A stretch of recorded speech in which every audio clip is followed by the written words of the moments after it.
Rugsėjo 1-ąją šurmuliavo ne tik mokslo įstaigos, tačiau ir Alytaus miesto mini Vidzgirio turgelis prie iki parduotuvės. Ką siūlo šiandien Vidzgirio turgelyje? Vidzgirio turgelį siūlau pirkėjų, kad ateitų.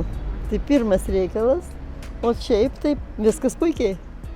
Avietės, gervuogės, pomidorai, agurkai, dar truputį. Iš kur esat? Iš Punios seniūnija Vaisodžių kaimas. Tai maitinat Alytų? Maitinam ir skaniai maitinam, ne tik tais, kad maitinam. Čia pastoviai stovit? Nepastoviai, kaip sakyti, leidimą turiu iš savivaldybės, stoviu pastoviai, bet ne kiekvieną dieną. Rugsėjo 1 gal šiandien sunkiau tikriausiai, ar ne? Visi į mokyklą sugužėję, ne į turgelį lekia. Labai gražu šiandien, visi su gėlėm, mamytės pasipuošę, tėveliai pasipuošę, vaikučiai gražūs.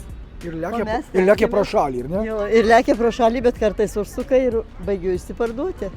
Viską turiu, taip. Tai gal pati daržininkė, sodininkė nieko nereikia pirkti? Ne, pas dukterį užauginu. Tai jau šis turgelis tik pažiūrėti nebent. Taip, pažiūrėti. Ir palaikyti. Ir palaikyti, kad pirktų. Tai kur visą tai užauginta? Sakau, žemėj. Lietuvos. Lietuvos. Su dūšia ir širdzim. Ir labai neauga šiemet, nedėkingi metai. Sausra, va taip. Vandenį perkam už 60 eurų, o susirinkam 10. Energijos sveikatos turit auginti, pardavinėti? Be abejo, jeigu tiek priauginam.